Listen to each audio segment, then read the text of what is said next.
দুনিয়াবাসীকে কবরে ফেলাতে থাকবে। হাদিসের কিতাবে এসেছে এক একটা আওয়াজ যদি দুনিয়ার মানুষের কানে যেত তাহলে দুনিয়ার মানুষ আর দুনিয়াদারি করতে পারত না। আরেক বর্ণনায় আল্লাহর হাবিব সাল্লাল্লাহু আলাইহি ওয়াসাল্লাম বলেছেন তাদের কবরে পরক্ষণে আল্লাহ পাক 99টা সাপ পাঠাবেন। আরেক বর্ণনায় এসে 70টা সাপ পাঠাবেন। আল্লাহ 99টা সাপ কেন পাঠাবেন? আর এই সাপগুলো কি দুনিয়ার সাপের মতোই নাকি? সাপ বিষ ছাড়া সাপও যদি আমাদের বিছানায় দেখতে পাই সারা রাত ঘুম আসে না। আর বিষাক্ত সাপ বাড়ির ভিতর দেখলে তো ঘুম হারাম হয়ে যায়। আল্লাহ হাবিব ওই সাপের বিষের বর্ণনা দিতে গিয়ে হাদিসে নববীতে বলেন লাউ আন্না তিন্নিনান মিনহা নাফাকা ফিল আরদি মা আমবাত ফিদরা। আল্লাহর হাবিব বলেন ওই বিষাক্ত সাপগুলো দুনিয়ায় দংশন না, শুধু দুনিয়ায় যদি তাদের বিশ্বাস পেত তাহলে এই দুনিয়ায় সবুজ কোনো ঘাস জন্ম নিত না। এত বিষাক্ত সাপ। এই 99টা সাপ তার কবরে যাবে আর সেই কাফের এবং মুনাফিকদের কবরের ভিতরে দংশন করতে থাকবে।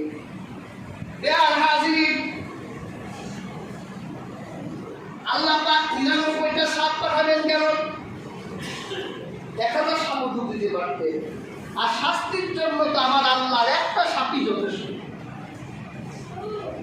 99টা সাপ কেন দিবেন এর ব্যাখ্যায় মুহাদ্দিসিনে কেরাম গণ বলেছেন আমার আল্লাহ এই পৃথিবীবাসীকে যখন এই পৃথিবীতে পাঠালেন তখন আল্লাহ 100টা অনুগ্রহ সৃষ্টি করলেন। একটা অনুগ্রহ দুনিয়াবাসীর উপর করলেন আর 99টা অনুগ্রহ আল্লাহ তার কাছে রেখে দিলেন। যদি বান্দা জান্নাতে যায় তাহলে আল্লাহ জান্নাতি বান্দাদেরকে 99টা অনুগ্রহ করলেন। কিন্তু দুনিয়ায় কাফের আর মুনাফিক ওই একটা অনুগ্রহের শুকরিয়া করলো না, আল্লাহর ওই একটা অনুগ্রহকে স্বীকার করলো না। এই জন্য আল্লাহ পাক 99টা অনুগ্রহ সেই দিন কবরে সাপ বানাই দিলেন। আর এই সাপগুলো কবরে তাকে পেঁচিয়ে তাকে বিষাক্তভাবে দংশন করতে থাকবে। সে যদি কবরে হাও মাও করে চিৎকার করে কবরে বাঁচাবার জন্য কেউ থাকবে না। আলাইহা মালাইকাতুন গিলাদুন শিদাদুন লা ইয়াসুনাল্লাহ। ওই ফেরেশতারা নয়, দয়া নাই, কানে শুনে না, তোমার চিৎকারের আওয়াজ তাদের কানে যাবে না, হৃদয়ে দয়া সৃষ্টি হবে না। তাদের কাজ হলো শাস্তি দেওয়া। কাজে হাজিরিন এই কবরে তোমাকে একদিন 2 দিন না লক্ষ লক্ষ বছর থাকতে হবে। তুমি যে দুনিয়ার এই 70 বছরের জিন্দেগি সাজাবার জন্য এত পরিশ্রম করলা, লক্ষ লক্ষ বছর কবরে থাকার জন্য কি পরিশ্রম তুমি করলা? কবরকে সাজাবার জন্য কি আমল করলা? কবরে তো তোমার শুধু তোমার আমলগুলোই যাবে, তোমার সোনা রূপা তোমার কবরে যাবে না, তোমার ধন দৌলত তোমার কবরে যাবে না, তোমার ওলিয়া ওলাদ তোমার কবরে যাবে না। তোমার কবরে যাবে তোমার আমল। যদি তোমার আমল ভালো হয় সেই ভালো আমল তোমার কবরে যাবে, আর তোমার আমল যদি খারাপ হয় সেই খারাপ আমল তোমার কবরেই যাবে। কাজে হাজিরিন আমরা কবরকে নিয়ে চিন্তা করি।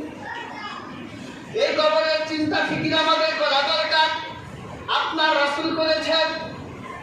আপনার রাসূল যখন সাহাবীদের সামনে কবরের বর্ণনা করতেন, হাদিসের কিতাবে এসেছে সাহাবারা গলা কাটা মুরগির মতো দাপড়াত, কান্নার রোগ হয়ে যেত। আল্লাহর হাবিবের কথা সাহাবীরা শুনতে পারত না। এমন একদিন আল্লাহর হাবিব কবরের বর্ণনা করলেন, সাহাবারা এমন প্রতিক্রিয়া হলো, চিৎকার করতে লাগলেন।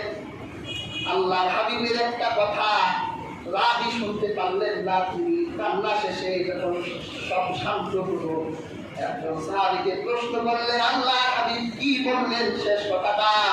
ওই সাহাবী বললেন, আল্লাহ রাসূল বলেছিলেন যে তোমরা দাজ্জালের ফিতনা এবং কবরের ফিতনা থেকে আল্লাহর কাছে আশ্রয় চাও।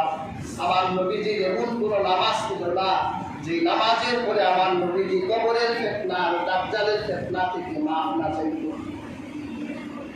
কবরের ফিতনা হবে, কবরে শয়তান ঢুকবে। যখন ফেরেশতা বলবে তোমার আল্লাহকে, শয়তান তোমাকে কবরে ফিতনায় ফেলবে, বলবে আমার কথা বলো।